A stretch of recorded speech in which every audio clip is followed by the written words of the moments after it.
I know you must be so curious about how I saw her face, and here is how everything happened. I'm giving you a little flashback on it. As soon as she was done with her welcoming speech on the stage, which ended with rounds of applause and cheers from the crowd for her, she left the hall for the VIP room where she had come from, and at once, I excused myself from the hall, trailing her. "And you are?" his men, or rather, shadow guards, asked as they saw me following her, blocking the path for me. "You wouldn't want to know that," I answered, distracting them as I hit one of them on the nose and used him to send the others that came after me flying to the ground as I made my way inside the VIP room. I am the daughter of a martial arts master, after all, and had learned some of those skills from him, or could it have been from the gene we shared?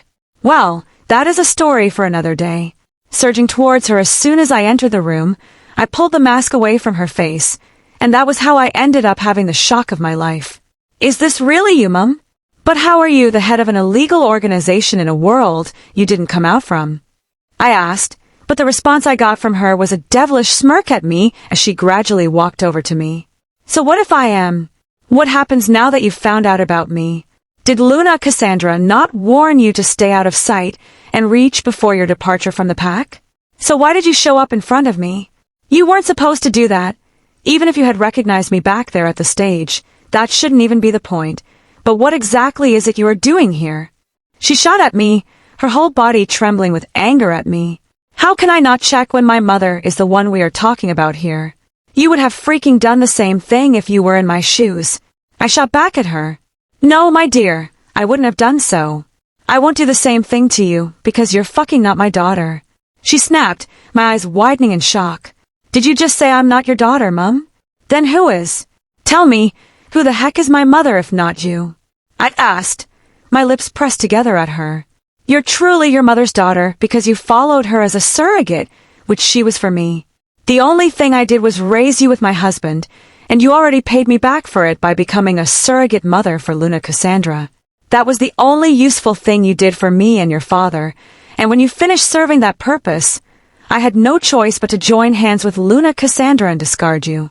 Killing you would have been a better option, but because you saved my husband, whom I love so much, from that sacrificial act of yours, I spared your life, allowing you to journey over to the human world instead. But what I never thought of was coming in contact with you again. I never thought of seeing or running into you here, but the world is so small, and here you are, standing right before me," she snarled. The pain of her confessions consumed me, leaving me hollow. The only thing left was for me to cry, as tears had already welled up in my eyes in reflection of the anguish I was feeling inside me. It even got to where my feet couldn't carry me again, and I ended up sitting on the ground. "Oh dear, I'm sorry if you feel so heartbroken about the information you've learned, but it is what it is.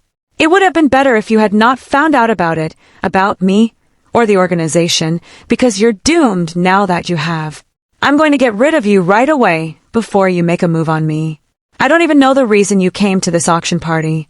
The party is for those who want to work with us, or patronize us. Don't tell me you want to become a surrogate for another woman. Well, whatever it is, I care less about it because you will not see another day. You are going to die with every damn thing you've learned about me and my business today," she said, not once worried about me or the state I was in, thanks to her. To think that the woman I had loved and taken as my mother all my life was none other than a devil in sheep's clothing. My heart is in pieces. The feeling was worse than every pain I had ever known. The one of losing my virginity to a total stranger, and that of being the surrogate for another woman. While lost in thoughts on the floor, 4 hefty men, probably called over by their boss, a woman who used to be my mother, hijacked me out of the place, into the boot of their car in the parking lot, my hands and feet chained in such a way I could never escape as they transported me to an unknown place. "Here, ma'am, we've brought her, so how do we go about killing her? Are we to do it the usual way, or do you want it differently with her?" said the men who had bundled me from the VIP room to none other than the devil. "The usual way, please, as she isn't worth the stress," she answered as one man immediately pulled out a tall water drum for me from nowhere, as the others lifted me up to put inside the drum. I couldn't fight or lift a finger against them because the injection they shot through me after unbinding me from the chains had rendered me weak. However, just as they hadn't pulled me halfway into the drum, A voice as loud as thunder and heavy as a storm reached my ears with a thunderbolt command no one refuted, as that could mean their deaths. Put her inside that drum, and you will all drop dead right here and now. At his command that came with a howl, the whole place vibrated, the men stopping what they were about to do to me as they dropped me on the floor immediately, and with the last ounce of strength I had in me, I turned to see who my savior was. Lo and behold, it was the handsome stranger, the same man from 5 years ago, the one I had a one-night stand with, my virginity breaker. The vibration on my wrist wasn't normal. It was short, sharp, urgent. My eyes instinctively dropped to the black watch strapped around my wrist, just as I finished adjusting the cuffs of my suit. A flashing red icon lit up the screen. Emergency alert activated. Sender, Mirabelle Peters. The moment I saw her name, every thought about the business conference I was preparing for disappeared. Mirabelle! In the 3 years since I had given her that watch, she had never used it. Not once. Which could only mean one thing. She was in serious trouble.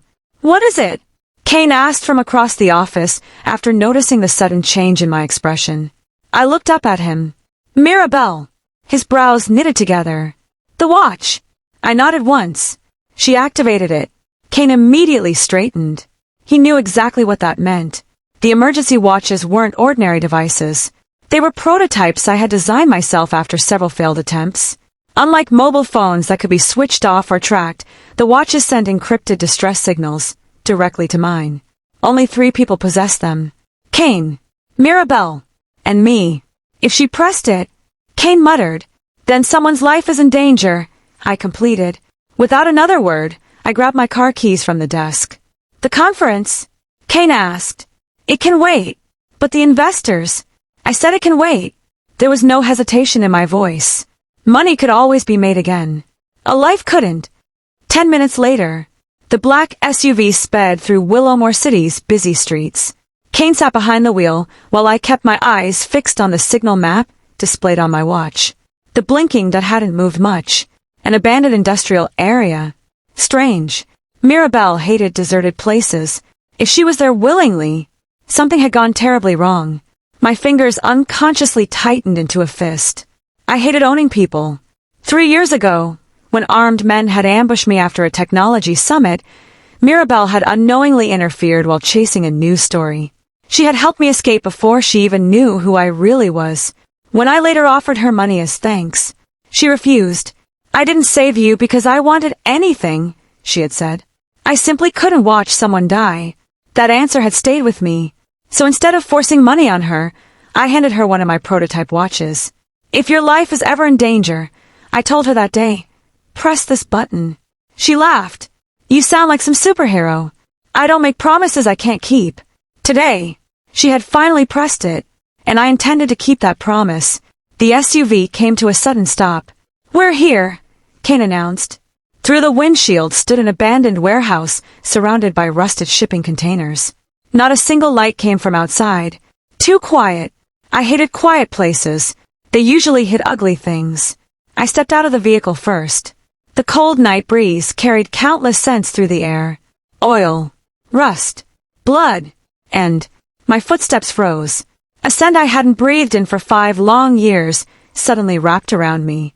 Soft, sweet, familiar, impossible. No. My heart slammed violently against my chest. It couldn't be. Not here. Not after all this time. For one brief second, the world around me disappeared. That scent. I knew it. Better than I knew my own. My wolf stirred restlessly beneath my skin. Her. It growled. She's here. I clenched my jaw. Don't play games with me. Not now. Not after 5 years.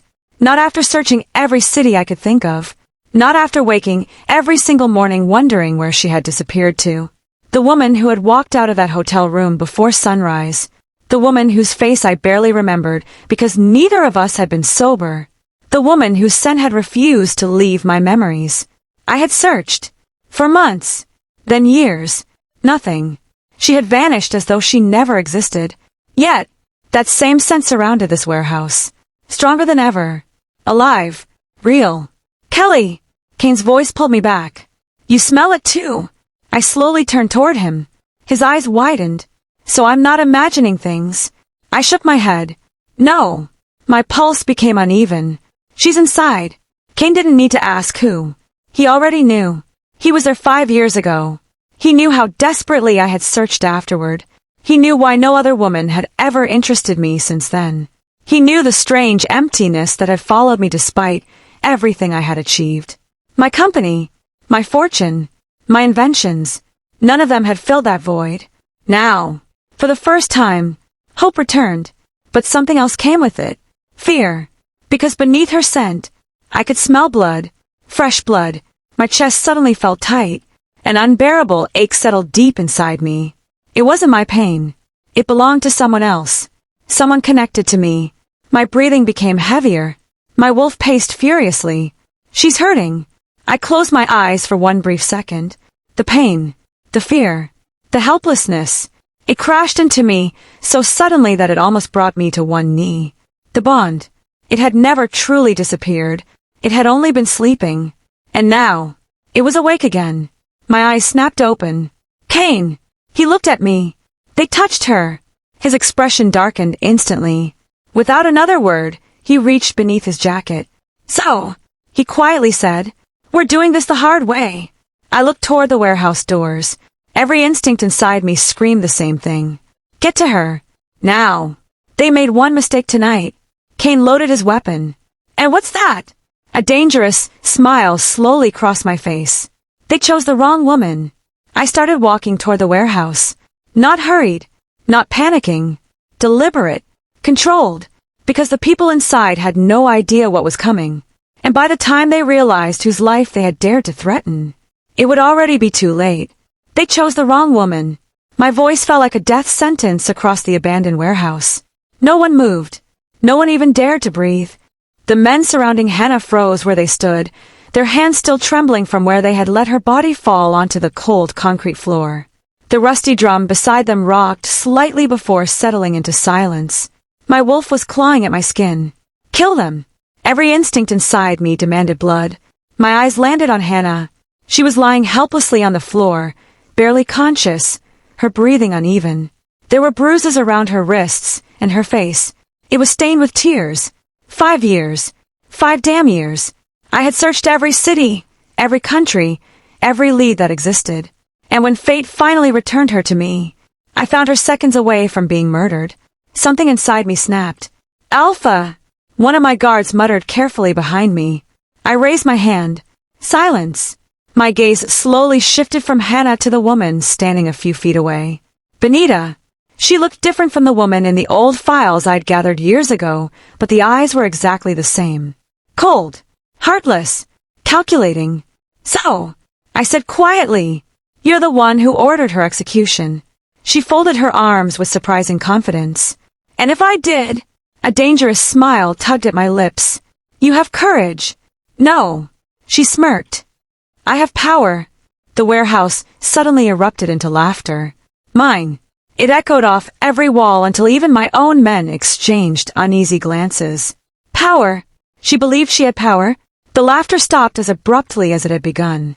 You don't even know whose life you tried to take. Benita frowned. And should I? You should. I took one slow step forward, then another. Every footstep echoed like a countdown to death. The woman on that floor, I pointed toward Hannah without taking my eyes off Benita, is under my protection. The color drained slightly from Benita's face, and anyone who dares touch what belongs to me. Another step. Signs their own death warrant. The 4 men exchanged terrified looks. One suddenly dropped to his knees. Hey Alpha, we didn't know. I don't care. Another followed. We were only obeying orders. I said. My aura exploded through the warehouse. I don't care. The pressure crashed over everyone like a mountain. Several of the men coughed up blood instantly. Others collapsed face first onto the floor, unable to withstand the force of my alpha dominance. Only Benita remained standing, though her legs visibly shook. Interesting. She was stronger than ordinary humans. Much stronger. No wonder she'd managed to build such a powerful underground organization. But strength was relative, because compared to me, she was nothing. I walked towards the woman. Barely 3 feet separated us now. She lifted her chin. Her fingers weakly reached toward my face before falling halfway. I caught her hand before it could hit the floor. The moment our skin touched, a strange warmth spread through my chest. She was freezing. Whoever injected her had done more than weaken her. I could smell the chemicals in her bloodstream. She swallowed painfully. They said, her voice broke, "My mother." Fresh tears escaped the corners of her eyes. "Isn't really my mother." I tightened my grip around her hand. "I know." Her eyes widened. "You know." "I know everything. And I promise you this." I gently brushed a strand of hair away from her face. "Nobody."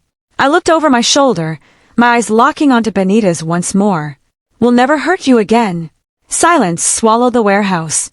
Then Benita laughed. Slow, mocking, cruel laugh. "Oh, Alpha, you think you've won simply because you've barged in here?" She smiled wickedly. "You've only just stepped into my world, without warning." She snapped her fingers. The warehouse doors burst open. Dozens of armed men stormed inside from every direction, surrounding us in seconds. Kelly's guards immediately formed a protective circle around us. The air became thick with murderous intent. Benita's smile widened. "Let's see how you plan to leave here alive." My heart pounded so hard against my chest that I could barely hear my own breathing. The warehouse had become so quiet that even the slightest movement sounded deafening. One moment, I had accepted that I was going to die, and the next, the handsome stranger from 5 years ago had appeared out of nowhere, standing between me and death itself. I still couldn't believe it was really him. Everything had happened too fast for my mind to process. The woman I had called my mother all my life had just confessed that I wasn't her daughter. She admitted she had used me as nothing more than a tool, and without the slightest bit of remorse, she ordered my execution. Before I could even recover from that heartbreak, the very man I had never expected to see again was now standing before me, shielding me from danger. His broad back faced me as he stared at Benita without the slightest trace of fear. Even with dozens of armed men surrounding us, he remained calm, as though he had already thought 10 steps ahead of everyone else in the room. I didn't know who he truly was. I didn't know why Benita had called him an alpha prince. But one thing was certain. The moment he stepped into that warehouse, the fear that had wrapped itself around my heart began to loosen its grip. Benita slowly looked around at the men she had called in before her gaze returned to him. "Prince Kelly Darren, you're undoubtedly one of the strongest alphas alive, but even you should know that there are times when strength alone isn't enough. You're badly outnumbered." Kelly didn't answer immediately. Instead, he glanced around the warehouse as though studying every corner of it. His expression remained unreadable, making it impossible to tell what was going through his mind. After a few seconds, he looked back at her. "You're right." His response caught everyone by surprise. Even Benita frowned. "I am outnumbered." He slipped one hand into the pocket of his trousers, looking as composed as ever. "But tell me, Benita," his eyes locked onto hers, "when you planned tonight's little execution, did you also make a plan for what would happen after it?" She narrowed her eyes. "What do you mean?" "I mean..." He paused. "Did you think about how you'd explain the disappearance of one of Willowmore's most respected charity founders?" My brows furrowed. He knew who I was? Benita let out a short laugh. "Bodies disappear every day." "They do," Kelly agreed. "But Hannah Jo isn't just anybody." He took a step to the side, allowing everyone to see me where I sat weakly on the floor. "She runs an orphanage that hundreds of people support. She has business partners, volunteers, donors, government officials who know her, and a journalist who walked into this place with her tonight." The smile on Benita's face slowly faded. Kelly continued calmly. "You can kill one person." His gaze swept across the warehouse. "But can you silence every question that follows?" A heavy silence settled over the room. I noticed some of the men exchanging uncertain glances. "You've spent years building your organization in secret," Kelly said. "One careless mistake is enough to bring the whole thing crashing down." Benita's jaw tightened. "You talk too much. And you think too little." That single sentence made her face darken. "Do it!" she shouted at her men. "Kill every single one of them." The men hesitated. None of them moved. Benita stared at them in disbelief. "What are you waiting for?" Still, no one stepped forward. Kelly didn't even look at them. His attention remained fixed on Benita. They're smarter than you. She clenched her fists. They know exactly who I am, Kelly continued. If they attack me tonight and fail, every one of them becomes a dead man. If they surrender, they still have a chance to see tomorrow. One of the armed men slowly lowered his weapon. Another followed. Within seconds, several others had done the same. You cowards! Benita snapped. They're not cowards, Kelly replied. They're survivors. For the first time since he arrived, I saw uncertainty flash across Benita's face. She had expected complete obedience. Instead, fear had begun to spread through her own people. Kelly took another slow step toward her. I didn't come here to start a war. I came for one person. He turned slightly and looked at me over his shoulder. And I have her. His words warmed something inside me that I couldn't explain. No one had ever come back for me before. Not when my father died. Not when Luna Cassandra used me. Not even the woman I had spent my whole life calling my mother. But he had. 5 years after one unexpected night together. He still came. Benita noticed the way I looked at him, and a mocking smile returned to her lips. So that's it, she said. You've grown attached to her. Kelly didn't respond. You have no idea who you're protecting. She laughed bitterly. That girl is nothing but trouble. She was born from a surrogate, became a surrogate herself, and now she's dragging you into problems that have nothing to do with you. I lowered my head. Her words stung. Even after everything she had confessed, she still found new ways to make me feel worthless. Before I could sink further into those thoughts, Kelly's voice cut through the silence. You're wrong. I slowly looked up at him. The only mistake here, his eyes remained fixed on Benita, was you believing Hannah would always be alone. Benita's smile disappeared. For a long moment, neither of them spoke. Then she slowly took a step backward. Another. She looked around at the frightened men surrounding her before letting out a cold laugh. Fine. This isn't over. Her eyes landed on me, and the hatred in them made my blood run cold. You may have escaped today, Hannah. She pointed a finger at me. But next time, there'll be no Alpha Prince to save you. With that, she turned sharply. Move! Her remaining loyal men hurried after her as they disappeared through the back exit of the warehouse. I watched until they were completely gone. Only then did the strength holding me together finally give out. The room around me began to spin. The last thing I felt was a pair of strong arms catching me before I hit the floor. Then everything went black. The first thing I noticed when I opened my eyes was the unfamiliar ceiling above me. It was white, spotless, nothing like the abandoned warehouse I had passed out in. For a few seconds, I simply stared at it, trying to remember how I had gotten there. My head throbbed painfully, and every part of my body felt unusually heavy. Then everything came rushing back. The auction, Benita, her confession, the execution, and him. I quickly pushed myself up from the bed, but the moment I did, dizziness washed over me, forcing me to grab the edge of the mattress for support. Easy. The deep voice came from across the room. I turned my head and saw him standing beside the large window with a phone in one hand. He had changed out of the suit he wore at the warehouse into a simple black shirt with dark trousers, yet he looked just as intimidating. The moment our eyes met, he ended the call and walked over. The doctor said the injection they gave you was quite strong. You shouldn't be moving around yet. Where am I? My penthouse. I blinked. His penthouse. You lost consciousness at the warehouse. Bringing you here was safer than taking you to a hospital. I lowered my eyes. He was right. If Benita truly had as much influence as she claimed, she could easily find me in a public hospital. How long have I been asleep? I asked. Since last night. So, I looked around the room again. You stayed here all night? I did. His answer came so naturally that I didn't know what to say. An awkward silence settled between us. Neither of us seemed to know where to begin. 5 years. 5 years had passed since that night, yet here we were again, in another room, facing each other. Only this time, we were both completely sober. I'm sorry. The words slipped out before I could stop them. He frowned slightly. For what? For leaving that morning. His expression softened. You remembered. I remembered enough. I gave a weak smile. I was too embarrassed to stay. I had never been with anyone before. The confession made my cheeks warm despite everything. I thought you would hate me if you woke up and found me there. He let out a quiet breath. So you ran. I nodded. I was ashamed. He shook his head. I came back. My eyes lifted to his. What? I went out to get medicine for your headache, breakfast, and a fresh set of clothes. He smiled bitterly.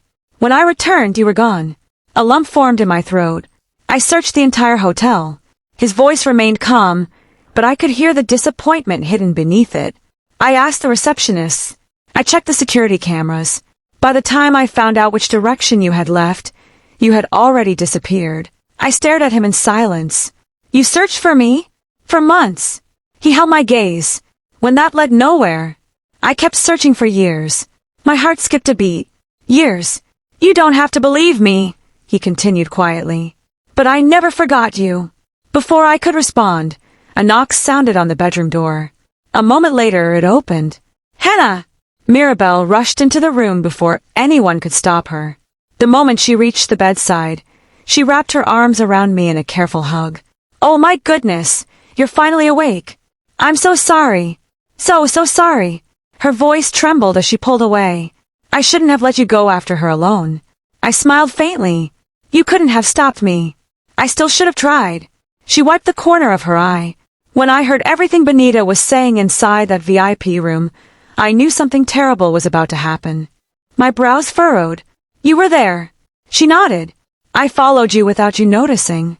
I stayed hidden because I wanted to gather evidence. But when I saw her men drag you away, she lowered her head. I couldn't stop them. So I used the emergency watch.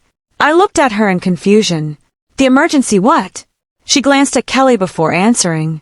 He gave me a special watch 3 years ago. He told me if I was ever in danger, all I had to do was press one button. A small smile appeared on her lips. I honestly never thought I'd use it. I turned toward Kelly. So, you're here because of her? He nodded once. I owed her my life. Neither of them explained further, and I didn't ask. Whatever had happened between them was their story to tell. I was simply grateful she had remembered the watch. Otherwise, I wouldn't be here. Mirabelle suddenly looked from me to Kelly before letting out a nervous laugh. I think it's about time someone explained something to me. She folded her arms. Last night was insane. She pointed at Kelly. Benita called you an alpha prince. Then she pointed at me. And she kept talking about the werewolf world. Her eyes widened. Please don't tell me I've accidentally become part of some crazy dream. Kelly and I exchanged a brief glance. There was no point denying it anymore. Mirabelle already knew too much. Kelly sighed softly before pulling a chair closer. I suppose. He looked at both of us. It's time we told you the truth. Just then, his phone rang. He glanced at the screen, and the calm expression on his face changed ever so slightly. Kane. He answered immediately. What is it?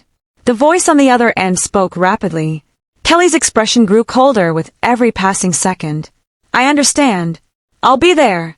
He ended the call and slowly slipped the phone back into his pocket. A strange feeling settled in my chest. What happened? I asked. He looked straight at me. Our people have been watching Benita since she escaped. He paused, his voice calm but serious. They'd discovered she didn't return alone. My heart skipped. What do you mean?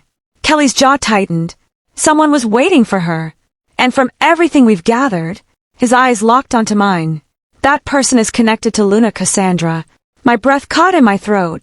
No, it couldn't be. After 5 years, was that nightmare about to begin all over again? I remained seated on the bed long after Kelly ended the call, unable to stop thinking about what he had just said. My mind was still trying to recover from everything Benita had confessed, and now I was hearing that Luna Cassandra might somehow be connected to her.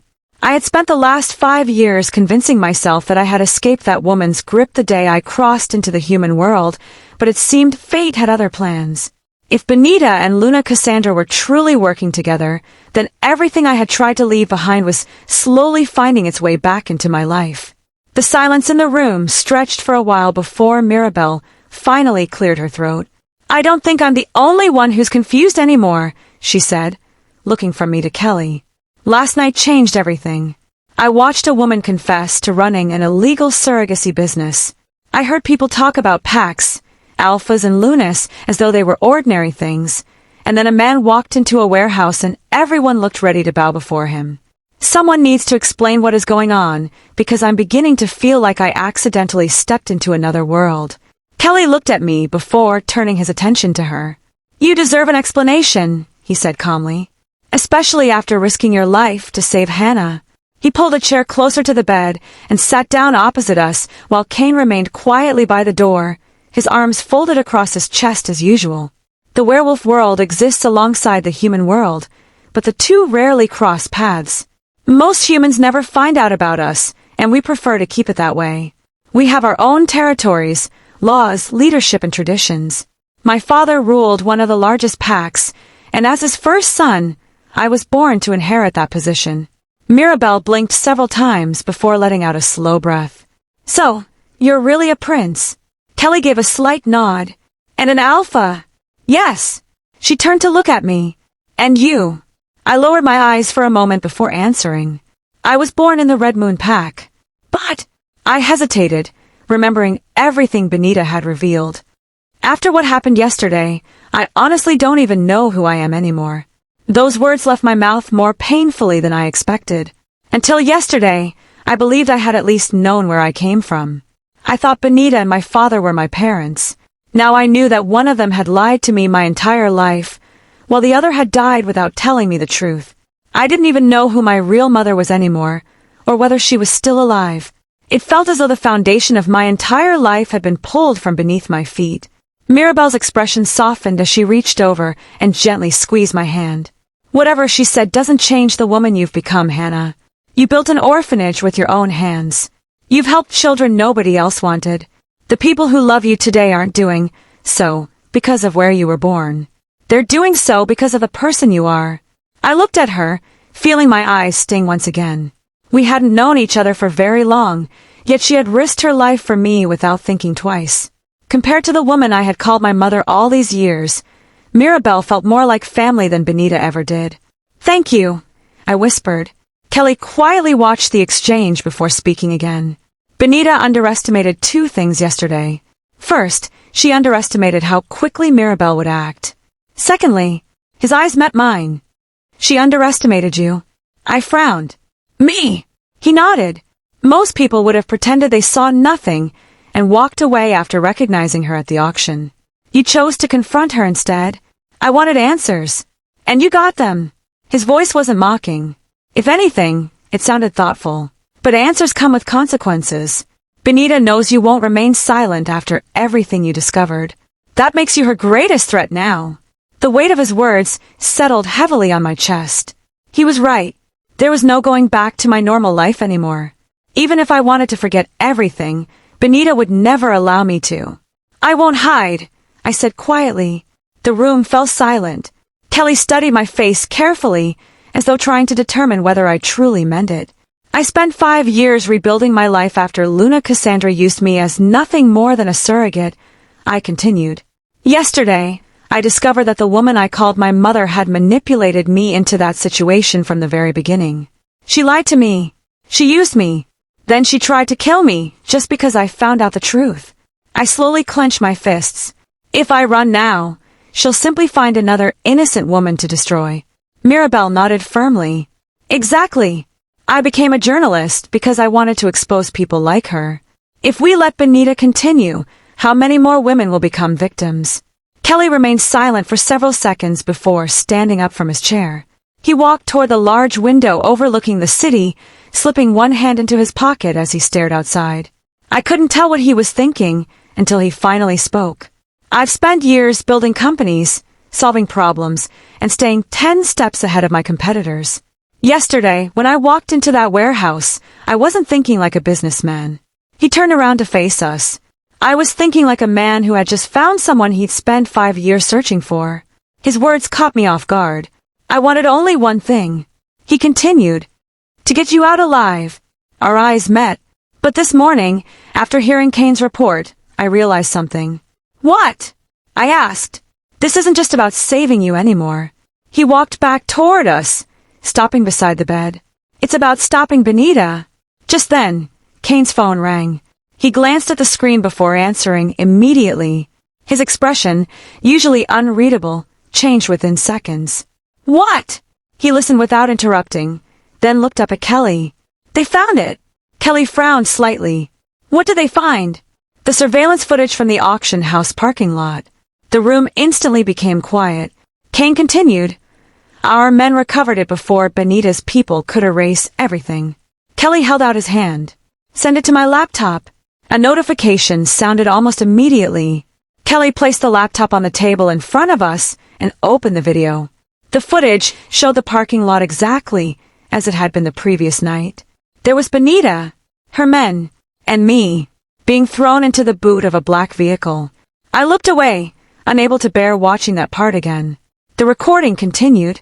A few minutes later, another vehicle pulled into the parking lot. A woman stepped out. She wore a long black coat and a mask that completely covered her face. She walked confidently toward Benita. The two women exchanged a few words before the stranger slowly reached up and removed her mask. The moment her face appeared on the screen, every drop of blood drained from my body. My breathing became uneven. My fingers tightened around the bedsheet. No! I whispered, shaking my head. It can't be! Kelly immediately turned toward me. You know her. I slowly raised my trembling hand toward the laptop screen. I know her. My voice cracked. I'd recognize that face anywhere. The room remained silent as everyone waited for me to speak again. With tears gathering in my eyes, I forced the words past my lips. That's Luna Cassandra.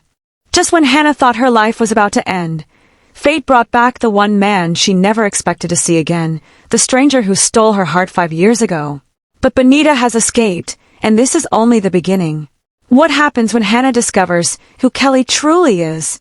And what dangerous move will Benita make next to silence them forever? Find out in part 3 of I Thought Selling My Womb Would Save My Father. I never expected this. If you enjoyed this episode, please like, subscribe, and turn on the notification bell so you don't miss the next thrilling chapter. Thank you for watching, and I'll see you in the next part.